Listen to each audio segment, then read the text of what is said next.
Afternoon, everyone, and welcome to today's Industry Insights webinar on digital first responders, leveraging AI and data to combat low productivity. My name is Hayden Blucher, and I'm the Head of Engagement and Events here at the Building Institute Aotearoa. Today brings together a broad audience of people. It's been great to see a number of members of ours joining today's webinar, which is always good. And there are also a number of Procore customers on the call today too. So I quickly want to use this opportunity just to talk a little bit about us at the Building Institute. So for those who aren't familiar with us and what we do, we're a membership organisation for individuals within the construction sector. We run a mix of educational events, social events, and a major conference and awards every year, with our Building People Awards taking place next Friday in Auckland. I guess what really makes us stand out from others is our ability to bring together a range of people across a variety of roles. It's common that at any event that we have, you'll see main contractors, QSs, engineers, subcontractors, project managers, and really any kind of role that works across the project life cycle. And that's, I guess, one thing that members and people, love about us at the Institute. So for those that aren't familiar, please, I encourage you to have a little bit of a look into who we are, look at our future events that we've got coming up, and please do get involved. It's a great place to be. On that note, before I hand over, I do want to quickly just take a moment to acknowledge the support of Procore in making today's webinar possible. Procore need no introduction to most of us here on the call, but as a trusted software platform for the construction industry, they are also great supporters of ours at the Institute. So thank you to Brad, Christina, and the team at Procore for everything you do to support us and enable important conversations such as these to take place. That's all from me, so over to you now, Brad. Thank you, Hayden, and a very big thank you and welcome to everybody who's joined on this webinar this morning. It's an exciting time to be talking about productivity, but also the emergence of AI applications within the New Zealand construction space as well. So within NZ Construction, we've always really focused on old-fashioned grit, and now as we look at these really big infrastructure pipelines and lots of high-tech focus around adopting AI technology, the demand for productivity across the value chain is not going to be met with grit alone. We're now looking at embracing all of these fast-moving technologies to help close that gap. One of the things that's going to be really interesting as we bring it together, technology in the built environment, is how we adapt technology's approach, which has been made famous by folks like Mark Zuckerberg with his old motto of moving fast and breaking things in software. That can mean an app crashes or that there are patches overnight. But on Kiwi job sites, breaking things means structural failure, project delays, material waste, safety and health issues. So the applications are very, very different in the built environment. How do we translate that into moving fast and predict, prevent, and deliver better projects? It doesn't have the same catchy ring to it, but really looking forward to seeing how we can take the software out of a vacuum and really look to deliver value back to the built environment. And two folks that are going to help in keeping that conversation going today are joining me. The first to introduce is Theo Glanos. Theo joins us from Aurecon, and as a general artificial intelligence leader across their business, Theo sits at the cutting edge of enterprise AI, generative design workflows, and really brings decades of experience within complex engineering environments to this conversation. So a big welcome to Theo. And also joining Theo is John Sinclair from Performance. John's the Digital Services Director and really looks across the value chain within construction, has experience specializing in connected data ecosystems in construction, things like digital twins, ECI projects, and really looking at bridging the gap between the field and the office as well. So a really big welcome to both of you.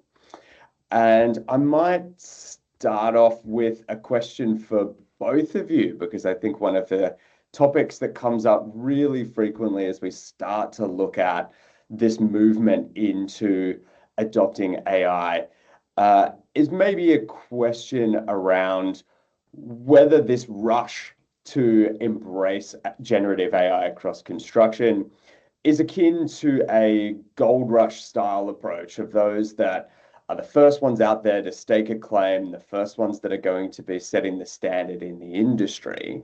Do we see that they are ultimately going to potentially set the frame and to be able to take a leadership position? Or may it be a situation where the second mouse gets the cheese and that there are a lot of learnings that are still to be made? Really keen at the outset to get your initial impressions, kind of both on where we sit today and what we may be expecting in the near term. I might start with John. You've got yours off mute first. You can jump in. Did I? Thanks, Brad. Thanks for the introduction. Like, does the first mover get the cheese? I think there's a lot of cheese to go around in terms of what the potential of Gen AI is.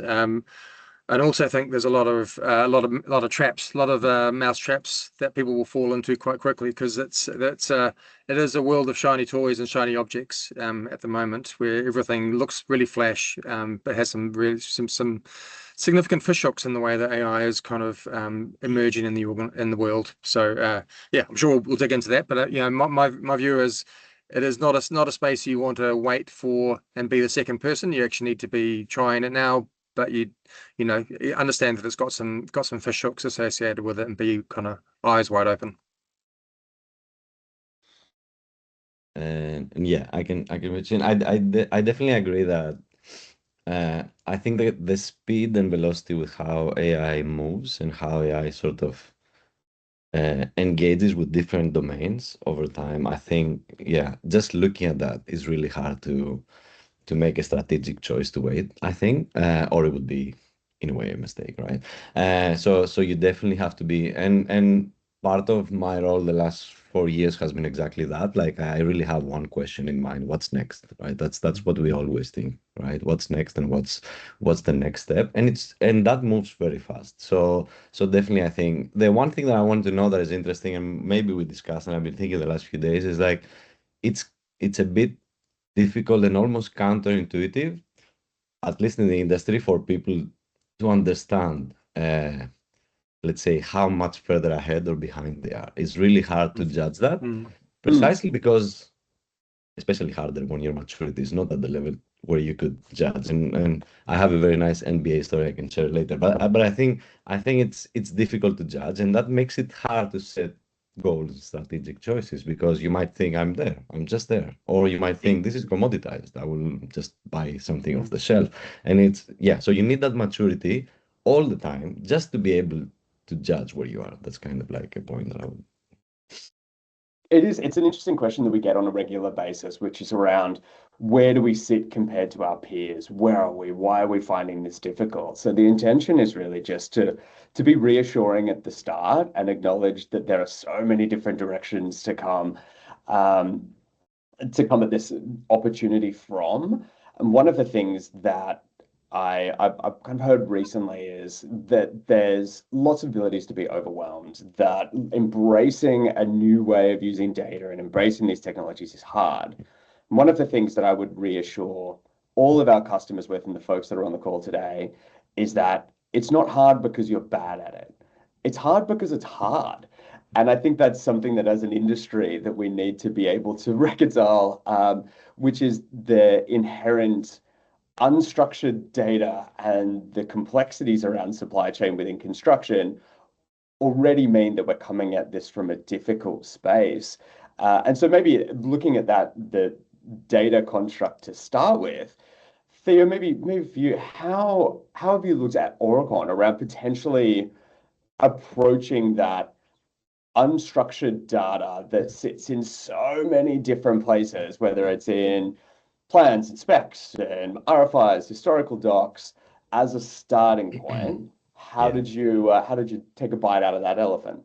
I think it's an interesting point, and I may have repeated this over time in the last few weeks, so maybe some people have heard it if they saw me.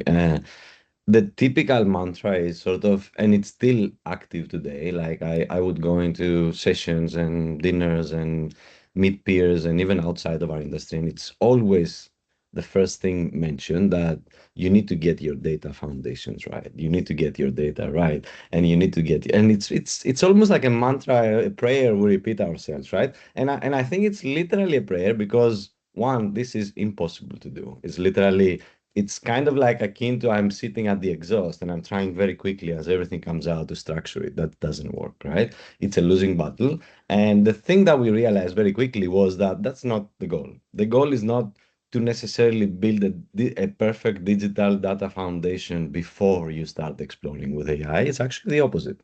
It's actually understanding that AI might be the first technology we have that can help us kind of stem that tide of unstructured data. Why? Because it's amazing at structuring data. It's amazing at connecting, to different modes of information and kind of making sense what is in between, right? Is amazing in the integrating streams of information. And two, very importantly, is that especially and we went through that's that change of technology from your chatbots and assistants to your tool use to the agents we have today and workflows before that. Especially agentic AI is I feel, the first technology we finally have that allows you to never think about that problem in the future, assuming that you initialize it around the task. So when I'm building a harness, a system around a model to solve a task, I'm not just solving that task and creating efficiency or productivity, but from that moment onwards, I'm also generating high quality structured task specific data at the source forever, right? So it's interesting because on the one side, you should not wait. There is no waiting. There's no solution to this problem by waiting. On the other side, the actual solution is not to wait. Is to actually like start embedding this technology, and that technology takes care of the problem downstream, right? Assuming you configure it in the right way. And it's interesting because it's slightly counter. Everything seems to be counterintuitive, but yeah, just move into it without waiting because these models can manage. And then if you embed it in the right way, the unstructured data problem goes away, the low quality data problem goes away. So instead of data curation, you're building data generation processes. That's kind of the idea. It's a really interesting topic. I might come back to John in a second, but I just want to double check on one piece of that with you, Thea. So we hear pilots a lot of the time are how we talk about AI. So an industry shows that so many different firms are getting stuck in these endless AI pilot programs. How have you found the process of transitioning from this pilot trap into enterprise-wide workflows that are across the value chain, that are across genuine business processes, rather than experimental kind of productivity or individual productivity oriented programs? Yeah. So is that for me? The Yes, question? please. Yeah. Yeah. So I saw that those reports, right? I'm very kind of critical of the reports, and I remember the 95% of the pilots fail. Like, I think there is a whole lot of assumption in there that is not explained in the 2 lines of summary that was shared across social media. I assume a lot of these pilots failed precisely because they're pilots. That's what pilots are meant to do. They are meant to fail and for us to discover what works. But at the same time, I think the way we moved on from pilots is by doing pilots in a serious way. So what I mean by that, our goal was to stay on the edge, and our goal is still to stay on the edge. Our goal is to sort of like fully understand what's going on with AI, keep an active eye on Horizon 2 and 3 if you follow that framework, and continuously bring ideas to Horizon 1 to project and client value, right? And while we wanted to do that, and we have maturity around that, and understand and build our own technologies and train our own models, at the same time, we're, I think, smart enough to know that we're not an AI native company, right? We're an engineering firm and a consultancy. So that means you need partnerships in this space. That means you need to find yourself in rooms that are much smarter than yourself, right? That contain people that, are smart and innovative and are working on areas that you might not work. And those are the kind of pilots we looked for. So like from the beginning, the idea was you need partners and partnerships, and that move beyond simple kind of like buying a product or buying some service. And those pilots actually help us going to enterprise deployments of tools. We have nowadays, like, rolling out enterprise-wide solutions that are coming out of an engagement, a near real honest partnership engagement with people across industries in that. And I think that's the way to do it. There was, of course, a lot of smaller kind of pilots internally, and those are the things that I would say 95%, yes, never became a product that was deployed and is still alive today. But that's exactly their purpose. Their purpose was to push a lesson forward, and that 5% embeds a lot of those lessons of those small pilots. So I guess I'm saying there are pilots and pilots, right? And they have very different way of existing, and they both have value. Yeah, different reasons of existing, and both have value. Yeah. And we'll come back throughout the conversation and look at things like ROI and how we're justifying that and how we're measuring that throughout the business as well. I'm keen to get your view, John. The role of performance within a range of different projects means that you see a broad view of the construction industry in general, and especially play a role in bridging those field related activities to those in the office at the same time. And so looking at how you bridge that divide is a really, really interesting topic for the role that AI can play as well. Everything from the kind of BIM and drone data capture through to digital twins, even in the pre-con space as well. So really interested to get your view on how you've seen maybe the difference between the back office and then the field use of kind of applications, and maybe some of the benefits that you may have seen in the early contractor involvement phase when kind of rolling out some of these innovations. That's a really broad topic, Brad. I'm happy to. How much time we got? So yeah, yeah. Like I think about it as a pipeline of data, and just kind of picking up Theo's point around the unstructured data. Like it is rife. It is everywhere in construction, and understanding how you build off a base of unstructured data is really important. And that's where we see a lot of the wins that kind of come between back office and field.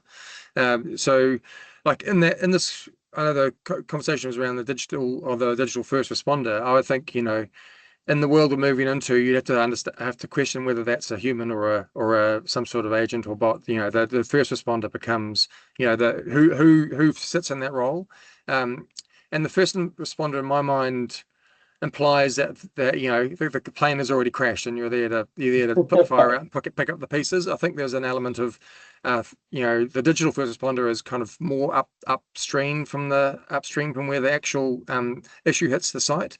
Like some of the work we've done, like we kind of operate between the ECI world and construction sites and the pipeline of data that runs right through into the person who owns and operates the output of the construction project. Like in the work we did up front in the pre-construction space, like just solving issues in the digital world around design clashes or things that are trying to occupy the same space, which they can't occupy. For every $1 we spend there, we're saving the site $28. So like just figuring out stuff, the big stuff, the important stuff in the digital world before you get to the construction site is a big kind of cost saving and a real material benefit. So like, and that's not even thinking about program delays and the other things that kind of go along with issues you have to resolve. And so the way that we do that is this combination of the program, and it's a combination of the BIM models. And then you start bringing in reality capture and visual records in different ways, like whether it be 360 cameras or LiDAR, handheld LiDAR. There are ways to capture site reality and compare them with what you plan to do. And my kind of think about the future is, every site has a daily capture, whether it's by a robot or a cadet or whoever does it, and that then in the morning, then the site team have got an accurate kind of review of the issues that have gone on, quality, progress, productivity, all those kind of key metrics that allow you to drive the bus going forward rather than through the rear vision mirror. And there's some really interesting stats in that space. Like if you think about, like if you catch an issue on the day it happens, then you kind of save yourself the downstream issues. Like there's between like research is like between 2 and 7 sort of additional downstream issues if you don't capture it when it happens. So it's really important to capture it on the day, like you're just fixing that faulty work. And then rework has another, if you common kind of comments across the industry is that between 60 and 80% of health and safety issues happen in rework. So, if you're just stopping the issues happening and reworking, then you end up not only saving time and money, you save lives as well. And it's a big cost. So there's a lot in that space around bringing the site and the field close together, and visual record's been a really important part of that. We see quite a bit around a lot of time wasted in that productivity and back office around just understanding the kind of complexities and commitments and deliverables in unstructured data.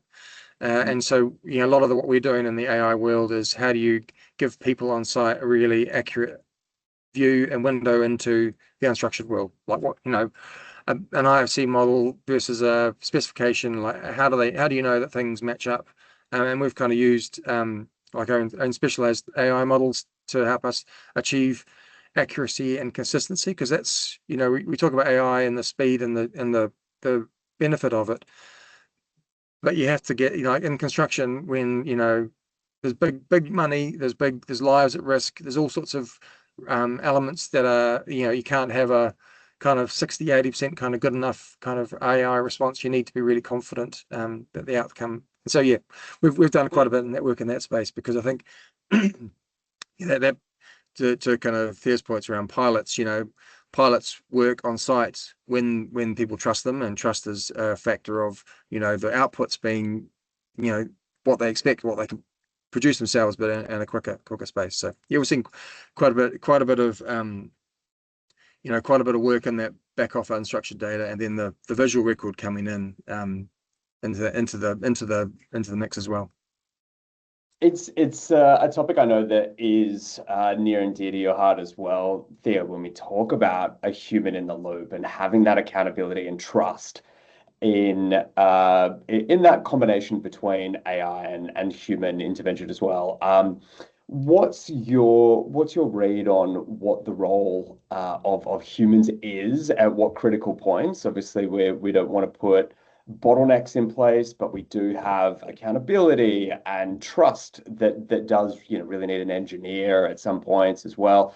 What's your take of Aurecon on how to best look at that combination? Yeah, sure. I've written about this recently, if anyone reads long form blog posts. So I tend to be provocative. I don't know if this is provocative, but humans in the loop is a terrible idea. And the reason for that is just imagine what it implies, right? Imagine a future of agents everywhere. Agents sort of executing functions, executing workloads. What does human in the loop mean? Is a bleak future of, I don't know if people have seen Brazil, the movie, of like people behind monitors just like clicking approve all day long, right? Like that's not the future. That's not the promise of AI. That's not the promise of AI for us, and that's not the promise of AI for productivity and efficiency. I think that the smaller switch, and I don't think this provocative, is experts who drive the loop. What does that mean? It means that the same thing that we do internally, every single problem that we solve, and again, I will mention the harness, which is the word people use for the system around an AI model, right? That solves a specific task. We don't necessarily know these tasks, any of these tasks, right? They are very domain specific. We have dozens of capabilities, thousands of experts, right? They know the task. So with them, they lead us through the problem. We map it, and with their understanding and review and feedback, and we design that harness, right? They drive the loop. And because, as you said, verification is really important, but doesn't scale at all at the level we want these agents to operate, the other important process of the building of this harness engineering is embedding that verification in the system itself, right? And we do that even before AI. So for example, if you think of a task that you do at work, right? And maybe you have a spreadsheet that you do. Every time you use that spreadsheet, do you actually go back and verify it? Like, do you verify the logic of the spreadsheet that's been running for 10 years and helping you in this task? No, it's a verifiable, executable artifact, right? That can be explicitly verified. And in fact, if I could say, in these agentic workflows, we do that. Like we not only like reuse logic that exists already and domain expertise that exists to embed it in the process so that it doesn't need to be verified, but we can also verify it. We can also, yes, verify every spreadsheet execution that we wouldn't do in our day-to-day because we trust it, we've used it, right? But that in the agent world, you can because it's free. It's just a explicit verification. It gets harder when you don't have explicit verification. And yes, at those moments, that's where you bring human experts, right? That's when you want the feedback. In those high quality, high value moments where you actually need to decide, right? You need to decide like on the efficacy of a design or like some sort of final artifact, some important gates, right? So it doesn't mean that humans are not in the loop. They should be very selectively in the loop only at the moments they bring actual value, right? And utility, and not at the moments, and not become sort of like, yeah, stamping, a supply chain or something. It's just not the future we want, right? And again, imagine it in a future where all these things are scaled across every task that we do, right? Potentially. And we don't just want to be the verifiers of these tasks, we want to be the designers, right? The directors, the orchestrators of these processes. Yeah. So I think that's how we approach it. And again, it doesn't mean there is no verification. It's actually the opposite. There is even more verification than today. There is even more determinism than today because you embed it. And that's the cool thing about automation. It's just AI. Every other automation before AI, it just always happens, right? Like because we do have check and verification process across all organizations, right? Every organization in engineering and in the AC has. And it's mandated that we do it. And I assume that it doesn't happen 100% because maybe sometimes it just doesn't happen. Maybe it happens in the system that's supposed to transmit it didn't work, or like maybe someone was tired. Like things happen in real life, right? So we're never at 100%, but these processes could be because they would, if we design them the right way, they would never forget, they would never omit, they would never not do it. They would just do it, just like any other automation just does it. So yeah, that's I think my view on the all humans in the loop and the role of humans, anyways, in that agentic future. Thank you. And John, yeah, I was going to say, yeah, John, can I put a particular next? I come from a slightly different angle in that most of the we're using kind of that, and I really like that kind of concept of human driving the loop as kind of the way that unstructured data workflows kind of operate on building sites. So build a maintenance schedule, build a handover pack, check that the information exists across the model and the specification, those kind of things. The way that I think about accuracy and the way in getting to this point where it's a highly accurate process, it's layered with AI and the human. Like it becomes these things where the two interact, that you get this high quality outcome. Like if you just trying to do one shot with AI, you'll end up with it making up stuff. And you try and do one shot with a human, it takes them three weeks versus half an hour. So there is a right balance to find in there, which is these two things coming together. And I've seen Brazil. I don't want anyone to be in the future to be that kind of button pusher kind of concept. But there is I think there's maybe it's kind of part of the journey to a fully agentic world where people are helping get that accuracy and precision, which ends up with it being a process that you can finally strip out the steps that humans are involved with, and they become that kind of the last driver, rather than it being a kind of one and done. And they get that accuracy by actually being involved. So like I think that's the again counterintuitive. Everything seems counterintuitive to me. Like you sort of like escape the problems of humans in the loop by actually getting people more involved than they would be, as if they were in the loop. Yeah. So yeah, I agree with you. Like, and earlier as possible. Yeah. And it also connects to adoption. If we discuss adoption later, there are connections about this, I think, to adoption. Yeah. 100%. Yeah. It's really interesting when you talk about and the topic that comes up in conjunction when we look at human in the loop and automation of a lot of these processes is around the impact around jobs and growth and the humans at the end of the day. But construction is a people business first and foremost. So there was a really interesting article and report this morning from EY looking at the potential growth in jobs and growth in the industry driven by the AI advancement, with a particular focus around construction as well. And so one of the things that is important for us as kind of those that are carrying the flag in this industry, is helping to prepare both the next generation and prepare businesses for what's coming. In both of your worlds, are you seeing, when we look at people and we look at jobs and opportunities, are you seeing the impact as one that is growing more roles, or one that is potentially putting a challenge around, construction jobs, which, so as we know in New Zealand, it's a sensitive topic around unemployment? Which way do you see that embracing of AI is going to potentially drive humans' role within construction? I think the really interesting conversation around jobs and the impact of AI on it. Most of the commentary talks about supply side. You're able to do more with AI, and and that means that people go away. Many people talk about the demand side. You started the started this webinar with the talk about the infrastructure pipeline, and I keep thinking back to the infrastructure deficit that New Zealand has, which is $200+ billion. So what if we could do? You could do more with the same number of people. Would we do more? We do more projects with that infrastructure deficit closed. So the demand is elastic, and as the price changes and our ability to build stuff faster and do jobs within construction changes, we'll have to do more, and we need to do more. So I think, and that's part of that productivity challenge that we have. Like, you actually start to see the price of doing elements of construction changes, because you no longer need 100 people to manage the contract and the piece. You can do it with 20. And so I do think that that's a big part of that demand and supply process. So will jobs change? Yep. Are you going to strip them all out and put robots in? I think that's a future that probably only exists in the Jetsons for now, or on Mars for those who think that's going to happen. But I do think it's the two sides of it, and the demand side is going to change massively. Yeah, I agree. I think that if I can add, like, there are a couple of definitely AI is all about scaling expertise, and like, I think from the organization's point of view, it might be like work not done. So how can we do the work not done, and how can we?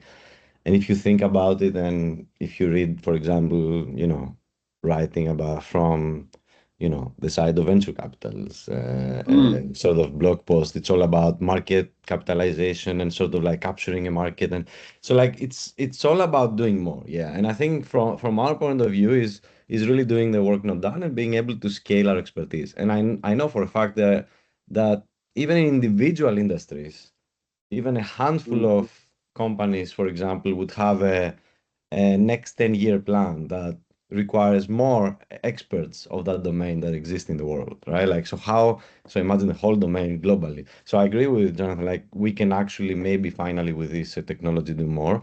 I think, though, there is a real impact in actual the personal, the human, the actual person level, and I think it impacts, like, and I don't think it's we are losing jobs, they're gonna replace it. It's not that. I think people who actually engage with this technology, they realize shortly after they have never been busier, right? They have never, but I do think, and I think very, very often, also as a father, I think the younger graduates entering the industry, I think that's probably the most sensitive part of how it will affect. And to be honest, I'm optimistic there. I think it's really very specific to this window of maybe the last 5-6 years, because you can imagine there were graduates that went into university before ChatGPT and they came out after ChatGPT. And I'm using that term as the zeitgeist, right? And they have it rough. Like, if they weren't like agile or interested enough to say, this is a moment I can capture, suddenly they're out there and everyone is talking about AI. And so I do think that the future generations, like, my kids are growing up and building stories and videos and all this sort of stuff, they will be much more connected to this technology. But just this moment of disruption, like all moments of disruption, we need to think of how younger people enter the professions, I think, and how we can help to sort of like bring them, energize them to do it. And of course, all the rest for the future, like, there's a huge changes that need to happen at the education level, I think, right? Like, and it's like, it's a different discussion. But I think it has like multiple like effects across, and I will never say that it won't disrupt. It will disrupt. And in fact, going back to scaling expertise, and I think the promise of AI for me is not productivity, right? It's not efficiency. Like, I typically say that I work with a technology that feels like magic every day. I don't want to use magic just to be 5% more efficient. Of course, I want to be 5% more efficient. And of course, this is the now. But can we imagine like completely changing or disrupting, or it sounds like a bad word, like completely changing the way we do some things, not all things, right? And I think in that future, that's where that younger generation really finds their place. It won't be in places where, oh, I'm doing the same exact thing with a bit of add-on of AI. Who should I hire? That's hard for a younger generation to go into. But if it's, I'm disrupting completely how this was done for 20 years, I think that's where the younger people will slot in very naturally. And it's a nice sort of strategy for the future, even for them. Yeah, it's just thoughts. And mostly as a father in this spot, and not as a professional thinking about the future. But yeah, I think I rounded off at the end. Yeah, no, appreciate that. I think, John, I'd be really interested to see or to hear your opinion about how different elements of the value chain that you interact with are potentially looking at this differently. As with performance, obviously, if you're working with owners and developers at the top end, which could take all sorts of different forms, from then into head contractors, main contractors in the middle, and a whole range of different subcontractors as well that'll all be at different stages of maturity, different business processes, different expectations. How do you help those different contributors within that stakeholder map navigate the different levels, different systems, different processes? That's got to make it pretty challenging for you. Yeah, it's quite a diverse ecosystem, isn't it? Like in terms of when you look across, the construction into operations. Excuse me. I think the biggest the biggest challenge around is making things frictionless, and the way that users interact with data. My single piece of advice for people in that subcontractor world is just be aware of the data you collect and how you receive data and what you pass off. And in simple terms, just capturing visually what you do is a really simple step. Like you don't have to go too far. You can just say, just start it and be aware of data. And most of what I talk about is going back to that data concept of a data pipeline. It's very short iterative cycles through the construction process. Design reviews, construction happens, and site changes daily. But when it gets to the value of data has a shorter life cycle within the construction cycle because decisions change and move. But the owner side, excuse me. On the owner side, the cycle's much longer. Like they work in 6-month, year processes.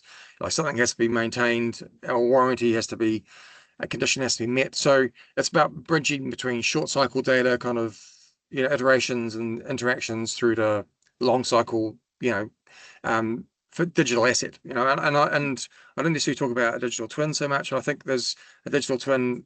Most minds conjures up a 3D model, and 3D models have kind of a specialist edge to them. I think about like all the data, like the model, all the specifications, the O&M manuals, all that kind of body of data is what you want to carry through with a physical asset once you've constructed it. So the way that we work around it is in the construction side of the phase and short cycle processes. Understand the data you collect and how you extract the value from it and pass it on to the people who need it in that process. And then this kind of how do you bundle all that information up into a big package and hand it over to the owner at the end so they can get the value from it through the life cycle of that asset. And they have a different cycle. So 5 years down the track, being able to find out what was behind a wall when it went in is actually of immense value.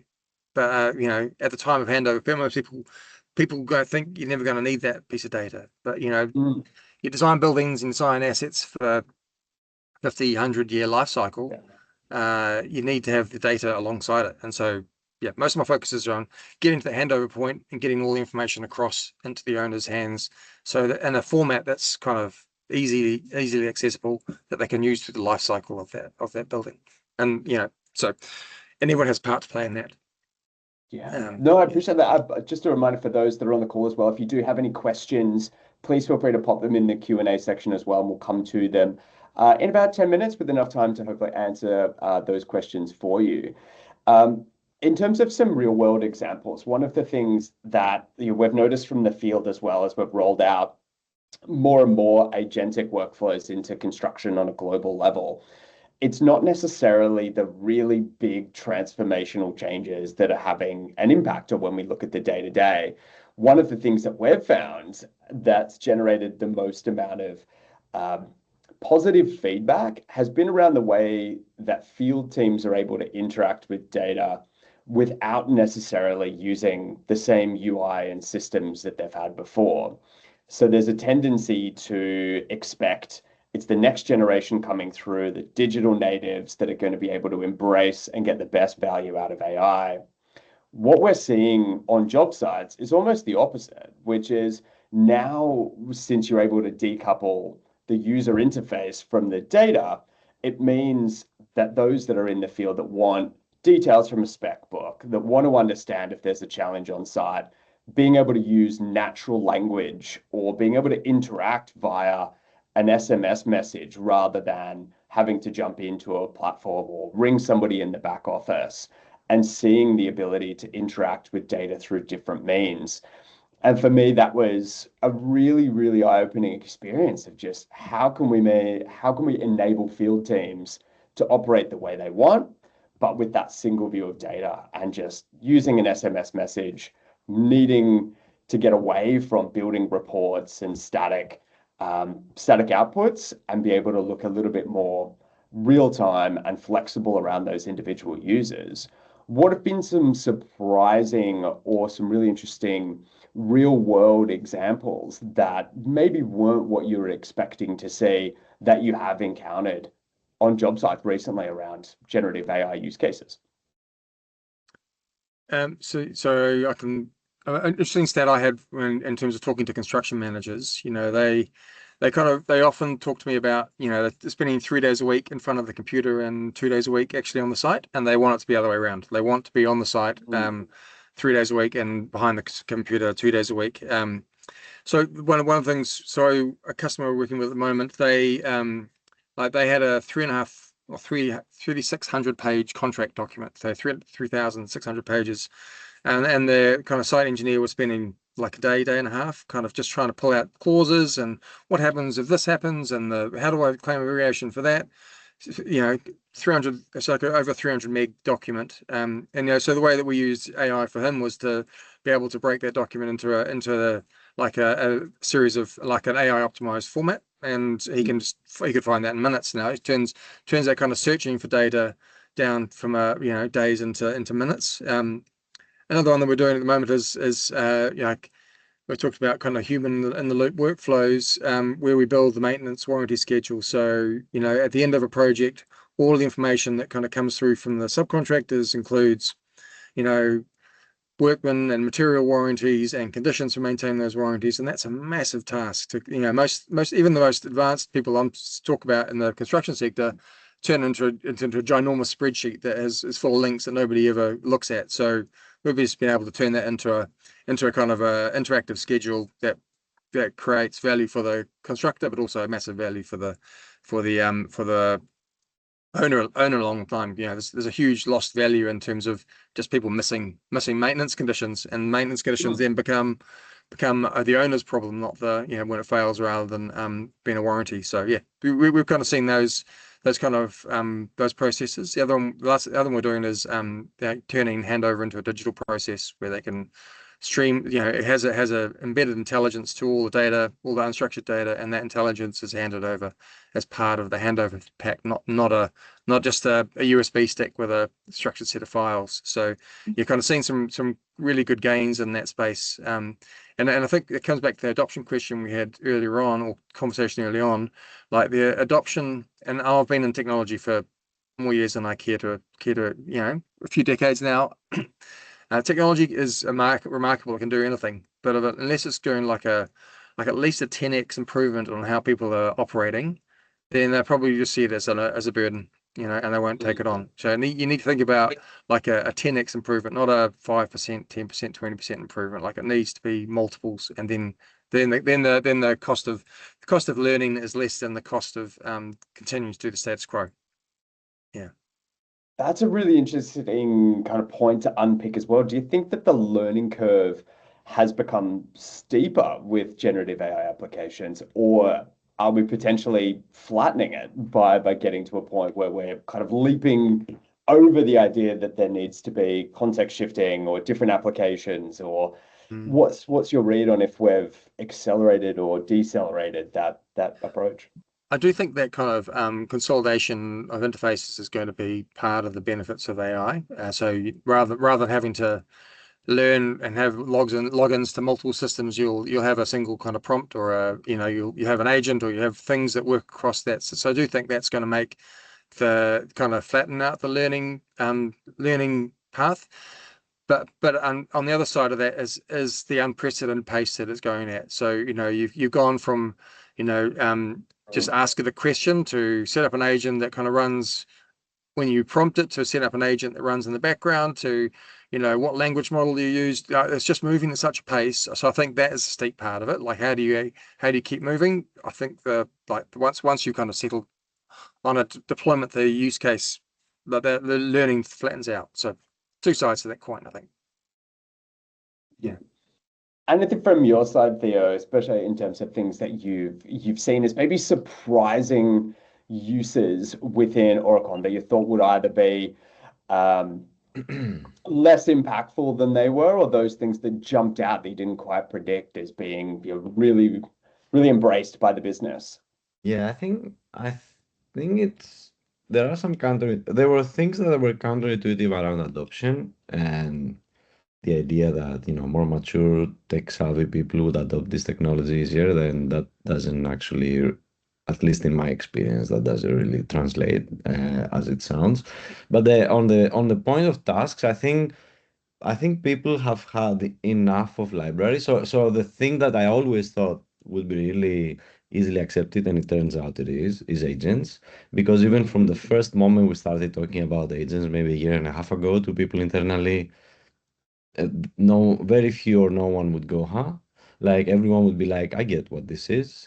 I get what it's trying to do. And and also, like, people are tired of libraries, right? Like, we have libraries of templates and libraries of standards and libraries of things, and they just want action. So it turns out that agents are this sort of substrate for action, and that's where adoption came. I think before that it was really hard to sort of adopt AI and see ROI of AI, because if it can't really act on your behalf in the way that you instruct it to act, then the value is not really. And you had the split of like assistants and agents, essentially, right? Yeah. Anything before agents was an assistant, it was an interesting experience, there was value.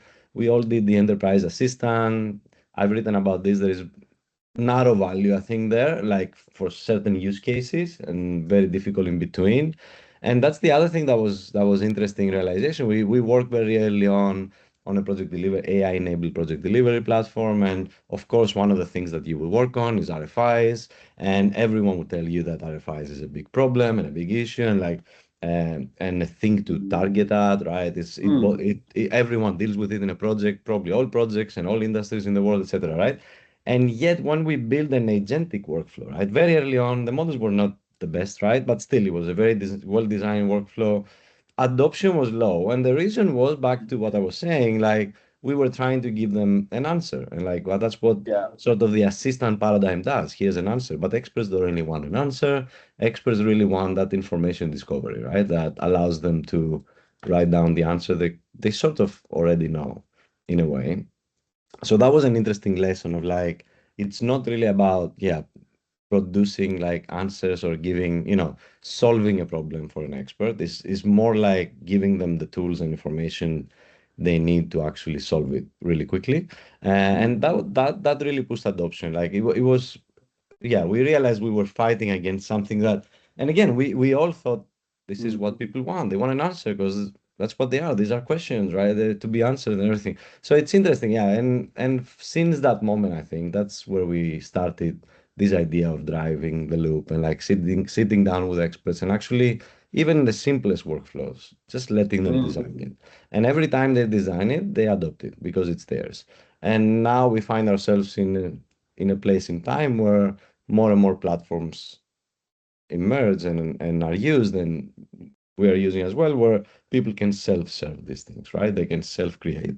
And I think that will be an interesting transition in the industry when everyone will start design, and it will be like interesting in many ways to begin with. Like, you will have many, clone versions of the same thing. Maybe not it's okay, but this sort of exploration will allow you to hill climb in performance. But yeah, that was, I think, one of the real world lessons, let's say, around that process.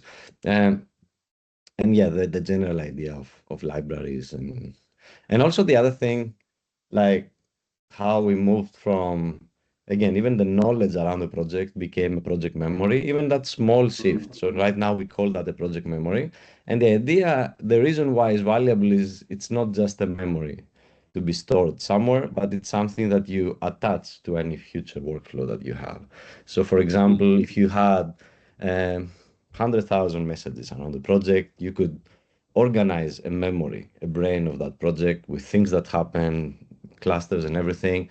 And on its own, no one will read that. It's too much information for any human anyways. And why would I read thousands of nodes, right? But if you give that to a workflow downstream, now it can really operate on that structure. So that shift from just knowledge to memory was also an interesting thing in real world. Yeah. Absolutely. One of the interesting marks of success that I've heard this actually in the last week, chatting to a general contractor customer as well, and we're talking about how they're going to be rolling out a couple of different agents within their environment. And when we start to set some of the success criteria at the start of the project, we came to some really, really basic ways of being able to measure it that would have really foundational impacts on the day-to-day. And the one that stuck with me that I thought was really interesting was the owner of the business saying, if we can get the site diary and the daily log done by the end of the day, every day, it will change our business fundamentally when it comes to planning. And just to be looking at something that is such a standard part of the industry, there's a site diary, there's a daily log at the end of every day, and it uses actual information rather than it being filled out the next day or filled out at night. It changes whether it's either scheduling or planning or any of the risks and safety issues as well. What are some of those other measures of success that those on the call and others should look at as ways of really determining the success of any of these initiatives as well? Are there any that you've come across that might be similar to that, which is just how do we populate a site diary rather than needing somebody to kind of Google what the weather was at the end of the day?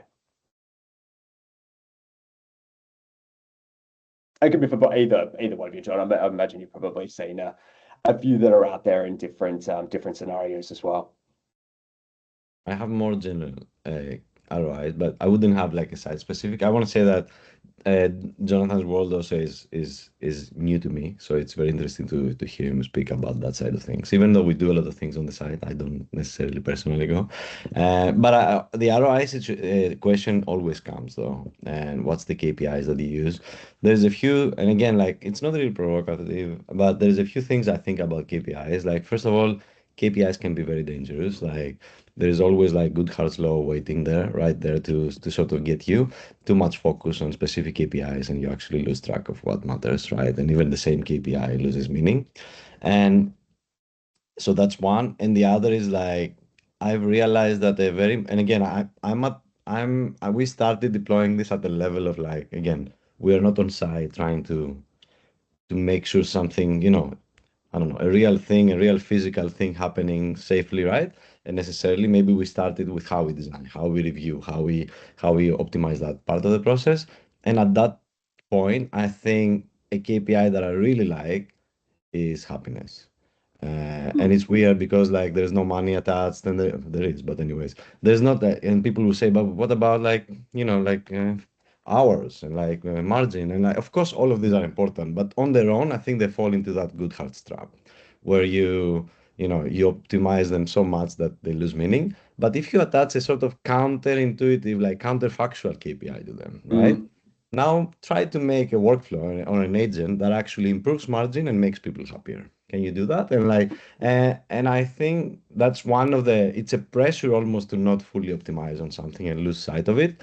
But also at the same time, this technology, again, it's almost magic. Like anyone that works with it every day in a honest way and like collaboratively, they're all happy. I have never been happier working, right? Like, so that should be an ROI. So if you implementing and adopting and adding this technology somewhere, and people are kind of like, for not again, like they're not like enjoying their work after it, then you're not doing it right, right? So it's a serious ROI as well. It's a serious KPI, sorry, not ROI. Its ROI is obviously downstream, right? Happy people like do better work. They stay at work and they don't leave with their knowledge, right? You don't get the cost of switching and like all this sort of stuff come along. But it's also like an interesting way of assessing this technology because it should make people happier. Like anyone that has had it in their job, like I don't think people that are using it in that fashion, enjoying it, could ever go back, for example. That's another KPI, right?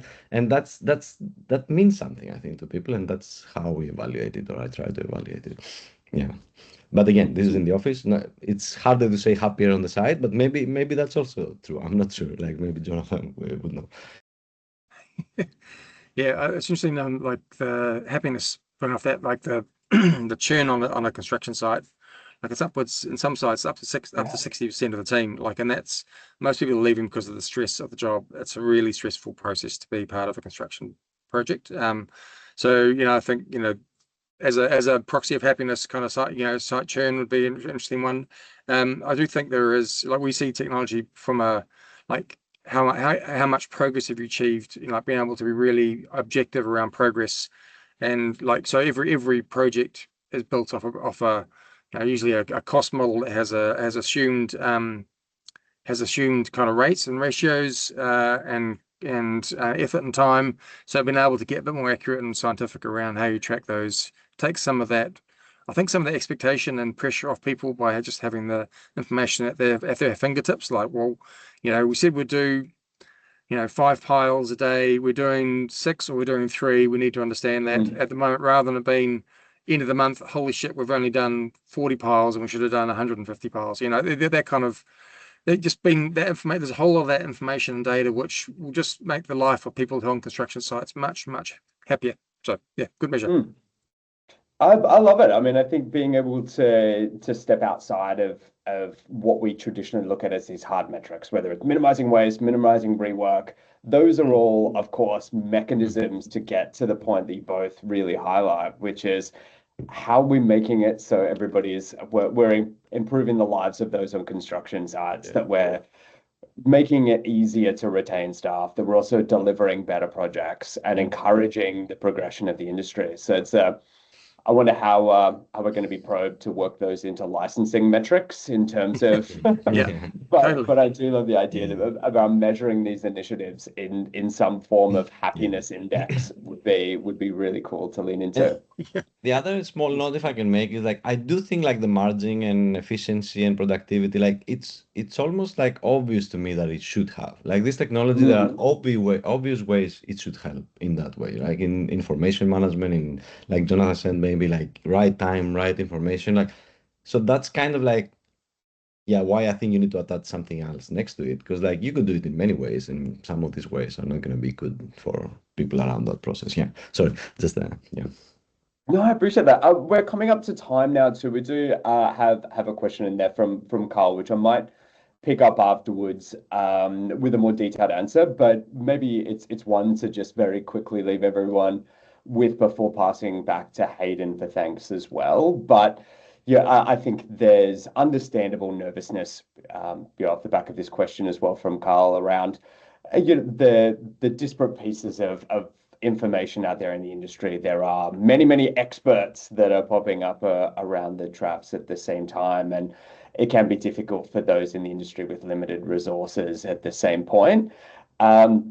What's one last piece of advice or one key piece around that you would be looking to leave any of the folks with today around which horse to pick, to steal that from Carl? Who do you think is the one that's looking the best before the gates at the moment, that would be a good horse to put a bet on?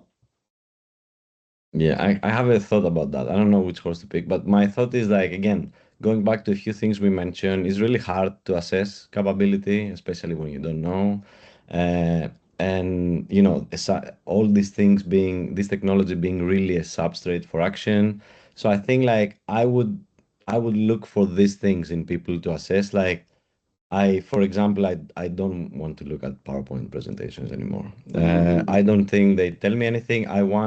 If someone is coming to show me something, an idea, I want something tangible, right? And if they don't have, it's fine. We can sit down in a couple of hour workshop, we can build something. So that's the kind of things that I would look for. Like I would look for people who are actually building tangible things, who can show evidence of things and not just images and sort of like presentations, because again, this technology, that's what it is. It's a substrate of action. If they are working in this space and if they are doing things in this space, they have actual things they can show, right?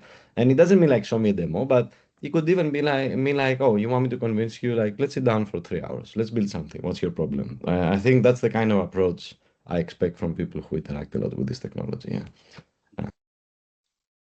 The only thing I'd add on that is I think when you think about the technology, don't think about it as a zero and one. Like there is, it's a thing where there is the landscape is so diverse, and there's lots of different players in there. Like some very niche products, some very broad products. You don't have to be you don't have to necessarily put all your eggs in one basket. You can think about this because a lot of it comes down to consumption. Like find a specialist tool for a specialist task, use a specialist tool. So there is a lot of that. You don't necessarily, like in AI is the same. You don't necessarily need to have the same models. You don't have the same structures. Things come in different flavors all across the industry. So I think again, if you sit down and start with what's the problem you're trying to solve, and then work back from it, you'll find the tool is the last thing you should think about. I think so. Yeah. I appreciate it. The correct answer to that question was just talk to Procore, but that's all right. Yeah. We can. I want to say a big thank you to both of you. And I might pass across to Hayden to wrap it up as well as we come to time. But a call for anybody else that wants to continue the conversation as well here. You can find John and Theo and myself on LinkedIn as well, and obviously via the Building Institute as well, which have a regular stream of fantastic piece of information, and any suggestions on how we can continue to bring the industry together as well are greatly welcome. But I will pass back to Hayden. A big thanks to the panelists and a big thanks for everybody for joining this morning as well. Thanks for that, Brad. And look, I won't keep anyone much longer because we're a couple of minutes past. But just, thank you very much to all three of you for a great conversation today. There will be a recording of this that goes up on our website. So, if you've enjoyed what you've heard, please feel free to share it around some of your team or colleagues. As Brad said, any questions, feel free to get in touch with any of them directly. So thank you very much from the Building Institute, and have a great day, everyone. See you later. Thanks, everyone. Thank you. See you.